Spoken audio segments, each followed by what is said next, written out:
Earlier tonight, we told you of the expected departure of White House Chief of Staff Don Regan, a move that has been pushed recently by the First Lady, Nancy Reagan. Will his leaving matter? Well, that's the subject of Jerry's commentary tonight. Jerry? Thanks, Clyde.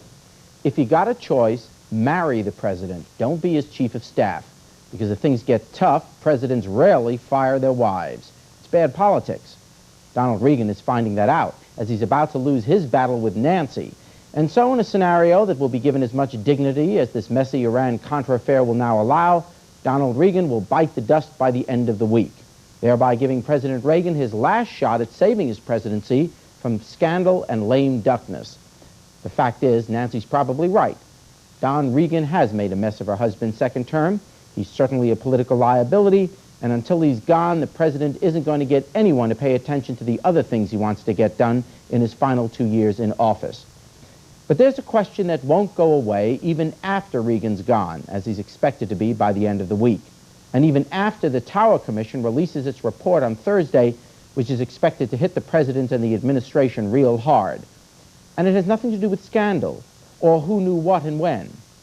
It's the more serious question of the president's memory, and whether his failing memory is a function of age. Look, this is not a matter of choosing up sides on our president. We can love him and love everything he's done.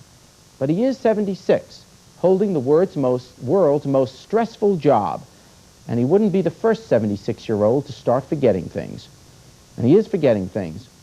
Indeed, after conflicting testimony as to whether or not he gave permission to sell arms to Iran in exchange for hostages, President Reagan now says he doesn't remember. Well, assuming he's telling the truth, that's no laughing matter. What other major items of foreign policy is he not remembering? And why isn't he writing it down so he won't forget? And what else is his staff keeping from him? By the way, who's running this country anyway?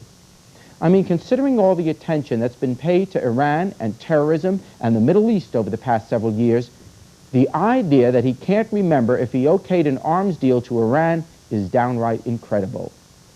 It raises the question we've all been afraid to ask in polite company, which is not whether the Iran Contra affair is getting old, but whether our president is. That's a tough question, but it's an honest one.